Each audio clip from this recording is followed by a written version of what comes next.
Now अब हम इन methods के बारे में पढ़ेंगे वन बाय वन। कि अभी आपने मेथड्स पढ़े थे कि क्रॉप प्रोडक्शन के लिए क्या मेथड्स है। First, prepare the soil. Second, selection of seed. Third, sawing, हम मतलब वो बीज फिर सेलेक्ट करके उन्हें बोते हैं। फोर्थ, मैन्योरिंग, उसे मैन्योर खाद देते हैं। फिर इरिगेशन मतलब वाटर देते हैं। Weeding, protection from paste and disease, उनको प्रोटेक्ट करते हैं। हार्वेस्टिंग, थ्रेशिंग, विनोइंग, और फिर जो हमें लास्ट में फूड ग्रेन्स मिले हैं हम उन्हें स्टोर करते हैं। अब एक एक के बारे में पढ़ते हैं कि ये क्या है, इनके अंदर हम क्या करते हैं। First, preparation of soil. Soil anchor the roots of plant, provide nutrients and water to them, and also provide oxygen to the roots. The microbes and other organisms help, such as earthworm in the soil, help to keep it fertile. अब आपको पता है soil anchorment, hold कि soil ने आपकी roots of plant है वो किसके अंदर होल्ड हुई है, सॉइल ने उसको जकड़ा हुआ है। मीन्स जकड़ा हुआ है मतलब पकड़ा हुआ है। होल्ड प्रोवाइड, आप सॉइल से ही आपकी क्रॉप्स को न्यूट्रिएंट्स देती है, वाटर देती है, और ऑक्सीजन भी आपको सॉइल के जो आपकी रूट्स है वो सॉइल के अंदर ही फर्मली होल्ड है, तो वहीं से वो रिस्पायर करती है, तो उसको ऑक्सीजन प्रोवाइड कराती है। जो आपको अर्थवर्म है, आपको पता है वो क्या है, फार्मर्स फ्रेंड भी बोलते हैं अर्थवर्म को हम। क्यों? क्योंकि वो सॉइल में न्यूट्रिएंट्स हेल्प, सॉइल को फर्टिलिटी बढ़ाता है, सॉइल को फर्टाइल बनाता है, जो कि हमारी क्रॉप्स के लिए अच्छा है। इसलिए अर्थवर्म को हम क्या बोलते हैं, फार्मर्स फ्रेंड भी बोलते हैं। नाउ, प्रिपरेशन ऑफ सॉइल में हम क्या क्या करते हैं। Preparation of soil involves loosening and turning it. It has the following advantages. उसे हम लूज करते हैं और टर्न करते हैं। अब लूजनिंग और टर्निंग की क्या क्या एडवांटेजेस है, मतलब क्या क्या इंपॉर्टेंस है। First, loose soil has a lot of air trapped in it. अब देखो, फर्स्ट हम उसे लूज किसकी हेल्प से करते हैं, प्लॉ। प्लॉ मीन्स ये जो आपको नीचे दिख रहा है यहाँ पे, दिस, इसकी हेल्प से हम सॉइल को क्या करते हैं, लूज कर देते हैं। लूज हो गई आपकी सॉइल, मतलब उसके अंदर अब क्या आ गया, एयर ट्रैप है उसके अंदर। जो आपकी सॉइल है उसमें जगह जगह एयर ट्रैप हो गई। एयर ट्रैप हो गई तो वो रूट्स जो हमारी प्लांट्स की है वो इजीली ब्रीथ कर पाएगी, उनको ऑक्सीजन मिल पाएगी। Second, loose soil allow the roots of a to penetrate deeper and thus securing the plant more firmly.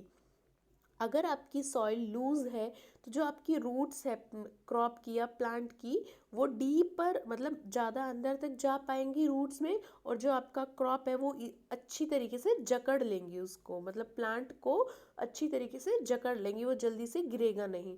Loose soil help the growth of earthworm and microbe. They provide nutrients to the soil and in further loosening of the soil. आपको पता है loose, अगर soil loose होगी तो उसके अंदर earthworm और जो बाकी माइक्रोब्स है छोटे छोटे, वो ज़्यादा ग्रो होंगे। वो ग्रो होंगे तो वो सॉइल की फर्टिलिटी को बढ़ाएंगे, फर्टिलिटी को बढ़ाएंगे तो आपकी सॉइल में अच्छी क्रॉप उग पाएगी, ग्रो हो पाएगी। Turning and loosening of soil bring nutrients rich soil to the top and plant then absorb these nutrient more efficiently. अगर आप उसको लूज करके फिर टर्न कर दोगे, टर्न मतलब जो अच्छे न्यूट्रिएंट्स थे अब वो सॉइल कहाँ आ गई, ऊपर वाले लेवल पे आ गई। जिस सॉइल के अंदर न्यूट्रिएंट्स ज़्यादा थे वो ऊपर आ जाते, न्यूट्रिएंट्स रिच सॉइल आपकी टॉप पे आ जाते, टॉप पे आ गई तो अब आपके प्लांट ज़्यादा से ज़्यादा न्यूट्रिएंट्स यूज़ कर पाएंगे और अच्छी ग्रोथ प्लांट्स में हो पाएगी। Loose soil mix more uniformly with fertilizer. अगर सॉइल आपकी लूज होगी फिर उसके हम लेवलिंग कर देते हैं सॉइल की, मतलब उसे एक जैसा बराबर कर देते हैं, तो उससे फर्टिलाइजर्स भी क्या होंगे, यूनिफॉर्मली, मतलब बराबर हर जगह पे। ऐसा नहीं होगा कहीं पे ज़्यादा फर्टिलाइजर ऐड हुआ और कहीं पे कम, कि किसी पार्ट पे तो आपकी क्रॉप बहुत अच्छी हुई और कहीं पे बहुत कम, ऐसा नहीं होगा। फर्टिलाइजर्स भी इवनली मीन्स यूनिफॉर्मली आपके डिस्ट्रीब्यूट हो जाएंगे, मिक्स हो जाएंगे। The process of loosening and turning the soil is called tilling. The process of loosening and turning the soil is called tilling और प्लॉइंग। आप लूज और उसे टर्न करते हो सॉइल को with the help of plough, तो इस process को हम क्या बोलते हैं, ploughing. It is carried out by using a wooden और आयरन प्लॉ। इसे हम ये या फिर ये लकड़ी का भी होता है या फिर हम आयरन का भी यूज करते हैं, ये जो आपको दिखाया हुआ है। Which is pulled either by animals, या तो ये एनिमल्स की जैसे इस पिक्चर में ये आपको दिखाया है, या तो ये एनिमल्स की हेल्प से इसको कैरिड आउट, मतलब इसको आगे ले जाया जाता है, या ट्रैक्टर की हेल्प से। Iron plough are popular these days, अब जो यूज़ किए जाते हैं वो आयरन प्लग यूज़ किए जाते हैं। Tilled soil may have big lumps of soil. These needs to be crushed and the soil level. This is done with the help of wooden or iron leveler. Leveling also prevents erosion of soil by wind or water. अब आपको पता है, अगर आपने soil को loose और turn करते तो इसको हम क्या बोलते हैं, टिलिंग या प्लाइंग। अब अगर सॉइल टिल्ड है मतलब वो लूज भी है और उसको टर्न भी कर दिया, टॉप लेयर पे आपकी न्यूट्रिएंट्स आ गए। अब may also have big lumps, अब उसमें क्या होते हैं, मिट्टी के बड़े बड़े जो इकट्ठे हो जाते, लम्प्स पड़ जाते। अब हम उसे लेवल कर देंगे, हमें उनको क्रश भी करना है अगर, वरना कहीं पे मिट्टी के ऐसे बड़े बड़े पत्थर जैसे इकट्ठा हो गया तो, और कहीं पे नहीं है तो वो भी आपकी सॉइल क्रॉप्स को अच्छी तरीके से ग्रो नहीं होने देंगे। तो हम उसको क्या करते हैं, क्रश करते हैं with the help of leveller, मतलब हम उस सॉइल को लेवलिंग करते हैं, उसकी लेवलिंग मतलब बराबर करते हैं। This is done with the help of, ये वुडन भी होते हैं और आयरन लेवलर भी होते हैं। और लेवलिंग आपकी सॉइल को इरोजन होने से भी बचाता है। सॉइल इरोजन मतलब सॉइल के कटाव को, मिट्टी के बहाव को भी बचाता है। जैसे या तो विंड, हवा से या पानी से आपकी मिट्टी में क्या हो जाता है, कटाव आ जाता है, तो उसको भी ये बचाता है, मीन्स सॉइल इरोजन को भी प्रोटेक्ट करता है। List some common implement used in agriculture. Seed selection and sowing. अब हम सीड को सेलेक्ट कैसे करते हैं, अच्छे सीड्स को, और उनको ग्रो कैसे करते हैं। Once the soil is prepared seeds are sown in it. अगर अब सॉइल प्रिपेयर हो गई तो हम सीड सेलेक्ट करेंगे और उसमें सीड्स को बो देंगे। While sowing, the following points need to be kept in mind. Seeds को उगाने से पहले हमें उसमें कुछ चीज़ें हैं जो अपने माइंड, जो चीज़ें ध्यान रखनी पड़ती है। Seeds should be of good quality and healthy and free from disease. जो भी आप सीड्स, जो भी आप बीज यूज़ करोगे वो अच्छी क्वालिटी के होने चाहिए और वो फ्री फ्रॉम डिजीज, उसमें कोई डिजीज़ नहीं लगी होनी चाहिए। They must be planted at the proper depth in the soil. If planted deeper in the soil they can not respire and their shoots may not be able to push through the soil. If planted on the surface they will be eaten by the birds. जो आपके seeds है वो एक proper depth पे होनी चाहिए, मतलब ना मिट्टी में ज़्यादा ऊपर होने चाहिए ना ज़्यादा गहराई में होनी चाहिए, प्रॉपर डेप्थ में होनी चाहिए। अगर वो ज़्यादा गहराई में हो गए तो उन्हें प्रॉपर एयर नहीं मिल पाएगी, और एयर नहीं मिलेगी तो वो रेस्पायर नहीं कर पाएंगे। और अगर वो ऊपर ज़्यादा आपने बिल्कुल ही ऊपर ऊपर डाल दिए, वो बिल्कुल सॉइल में नहीं गए हैं, तो उनको आपकी बर्ड्स जो है वो बर्ड्स जो है उसे ईट कर लेगी, तो भी आपके सीड्स, जो भी आपकी क्रॉप की यील्ड है वो कम हो जाएगी। Seeds require water for germination. The soil should therefore have water in it. Seeds को आपको पता है वाटर की ज़रूरत पड़ती है, जर्मिनेट मतलब आगे सीड्स को आगे प्लांट में, क्रॉप में फूटने के लिए, उसे जर्मिनेट करने के लिए वाटर की ज़रूरत पड़ती है। अगर बहुत ज़्यादा, if there is too much water seeds will not germinate properly. अगर बहुत ज़्यादा पानी आपने डाल दिया तो भी वो जर्मिनेट नहीं कर पाएंगे, तो उसे एक रिक्वायर वाटर चाहिए, मतलब ज़रूरत के हिसाब से। Seed should be sown at proper distance. If they are too close they will not get enough water, sunlight and nutrients. उन्हें प्रॉपर डिस्टेंस पे होना चाहिए। अगर वो ज़्यादा पास पास है, if they are too far apart there is a wastage of filled space. If they are too close they will not get enough water, sunlight and nutrients. If they are too far apart there is a wastage of filled space. अगर वो बहुत ज़्यादा पास पास है तो उन्हें ढंग, सारे क्रॉप्स को आपस में ढंग से पानी नहीं मिल पाएगा, ना ही न्यूट्रिएंट्स मिलेंगे। अगर वो बहुत ज़्यादा दूर दूर है तो आपकी जो फील्ड है, जो भी आपका खेत है, जो भी एरिया है, वो उसका जो एरिया है वो वेस्ट हो रहा है। Seeds can be sown manually or by seed drills. They are sown manually by sprinkling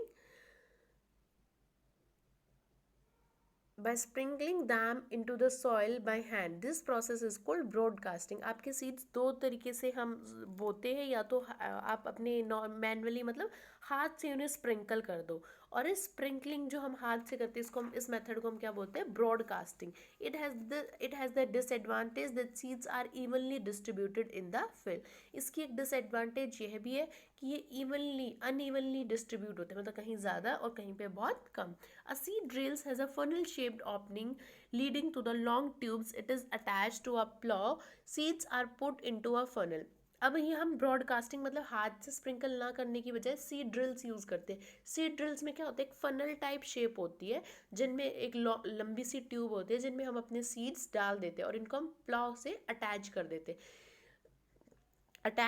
और सीड्स उनके अंदर डाल देते हैं. As the plough make furrows in the soil, the seeds are deposited in the soil by the drills. अब उनमें drills जो होती है, मतलब लॉन्ग ट्यूब्स में जो नीचे छेद होता है, उसके थ्रू ड्रिल्स की हेल्प से वो सीड्स नीचे सॉइल में जाते हैं. और वो ड्रिल्स सीड्स को हेल्प करती है कि वो इक्वल डिस्टेंस पे हो. मशीन की हेल्प से वो इक्वल डिस्टेंस पे होते हैं और प्रॉपर डेप्थ पे होते हैं, ना ज़्यादा मिट्टी में ऊपर होते हैं ना ज़्यादा गहराई में होते हैं. This ensures that the seeds also get covered by the soil after sowing. और इसमें ये भी इंश्योर होता है कि जो आपकी सीड्स है वो सॉइल से कवर होते जाते हैं पीछे पीछे. अगर आप हाथ से डालोगे ऊपर तो वो कवर नहीं होंगे, आप मिट्टी में ऊपर ऊपर डाल दोगे, लेकिन सीड ड्रिल्स की हेल्प से वो सॉइल में कवर भी हो जाते हैं. Some time as in rice, tomato, onion, chilli and brinjal, seeds are not directly planted in the field. Instead, they are planted in the seed beds called nurseries. कुछ ऐसे कभी कभी ऐसा होता है, जैसे ये आपको एग्जांपल दिए है राइस, टमाटो, अनियन, इनकी जो क्रॉप होती है या इनके जो प्लांट होते हैं उनको हम डायरेक्ट फील्ड्स में नहीं उगाते. उनको हम क्या करते हैं, पहले नर्सरीज, मतलब नर्सरी क्या होती है, पहले आपने देखा होगा आसपास ये नर्सरीज होती है जहाँ से आप प्लांट्स लेके आते हो. तो ये क्या करते हैं, छोटे छोटे एरिया बनाते हैं जहाँ पे इनको पहले इनके थोड़ा बहुत प्लांट उगने देते हैं, सीड्स को जर्मिनेट होने देते हैं. सीड बेड्स जिन्हें बोलते हैं, मतलब छोटा छोटा एरिया बनाते हैं. फिर वहाँ से if they have grown into small plantlets, जब वो छोटे छोटे प्लांट्स में ग्रो हो जाते हैं, दे आर कॉल्ड सीडलिंग्स. उन्हें हम क्या बोलते हैं, जब आपका सीड्स थोड़ा सा जर्मिनेट किया तो उनको हम क्या बोलते हैं, सीडलिंग्स. मतलब सीड्स में जर्मिनेशन हो गया, वो छोटे छोटे प्लांट्स में उग गया है. The seedlings are then transferred and transplanted in the fields. फिर हम उन सीडलिंग्स को, उन छोटे छोटे प्लांट्स को अपने फील्ड में, अपने खेतों में ट्रांसप्लांट करते हैं, मतलब मूव करते हैं. The help of the farmer select the only the healthy seeds, and this help the farmer only to select the healthy seedlings and to space them properly while planting. This increase crop production. इसका एक advantage क्या है कि ये only जो आपके अच्छी seedlings होंगी, मतलब जो अच्छी तरीके से सीड्स जर्मिनेट हुए, ग्रो हुए, हम वही सेलेक्ट करेंगे. तो आपकी ये क्रॉप प्रोडक्शन की यील्ड को, मतलब क्रॉप प्रोडक्शन इंक्रीज करता है कि आपको जो भी क्रॉप में फूड ग्रेन्स मिलेंगे या जो भी ग्रो होके मिलेगा वो आपको अच्छे इंक्रीज अमाउंट में मिलेगा. नाउ अब हम ये एक्टिविटी पढ़ लेते हैं जो कि आपकी एक्टिविटी टेबल 1.2 थी. इसमें क्या क्या स्टेप्स थे. प्लॉइंग में हम क्या यूज़ करते हैं, वुडन या आयरन प्लो, जो भी इम्प्लीमेंट्स मतलब जो भी हम इंस्ट्रूमेंट्स यूज़ करते हैं. लेवलिंग के लिए भी वुडन और आयरन लेवलर्स. सोइंग के लिए या तो हैंड से सोइंग करते हैं या हम सीड ड्रिल्स मतलब प्लग जिसमें हम यूज़ करते हैं. मैन्योरिंग हम मैनुअली करते हैं या वही सीड ड्रिल्स मतलब खाद हम कैसे डालते हैं, खाद. इरिगेशन या तो ट्यूबवेल्स होते हैं या फिर स्प्रिंकलर्स, मतलब आपने देखो कि वो खेतों में छोटे फुहारे लगे रहते हैं, स्प्रिंकल्स मेथड जिसे हम आप आगे पढ़ोगे इरिगेशन में. वीडिंग के लिए ट्रॉवल मीन्स खुरपा यूज़ करते हैं. क्रॉप प्रोटेक्शन कैसे करते हो, नैपसैक स्प्रेयर से या aerial sprayer sickles. Aerial sprayer, ये नैपसैक स्प्रेयर्स क्या होते हैं, ये इसमें ये क्या होती है, इनके अंदर केमिकल्स होते हैं कुछ जो आपकी इंसेक्ट्स को जो एक्स्ट्रा इंसेक्ट्स होते हैं वो हम ये केमिकल स्प्रे करते हैं जिससे वो इंसेक्ट्स किल हो जाते हैं, मतलब मर जाते हैं. तो आपकी जो क्रॉप है वो इंसेक्ट से प्रोटेक्ट करता है. ये नैपसैक होते हैं जिसमें आप ये पीछे एक देख रहे हो बॉक्स है, इसमें वो केमिकल्स होते हैं और ये जो ट्यूब सी है इससे वो स्प्रे करते हैं. तो नैपसैक स्प्रेयर्स. हार्वेस्ट कैसे करते हो, काटते कैसे हो, सिकल्स मीन्स दराती जो होती है, हार्वेस्टिंग या मशीन्स होती है. थ्रेशिंग एनिमल की हेल्प से करते हो या थ्रेशर्स आते हैं. कंबाइंस. स्टोरेज, जूट बैग में स्टोर करते हो या वुडन ब्लॉक में स्टोर करते हो या क्ले के बने हो बड़े बड़े जो आपके स्टोरेज या मेटल के बने होते कंटेनर, तो उनमें आप स्टोर करते हो. ये मैंने आपको नैपसैक स्प्रिंकल दिखाया है.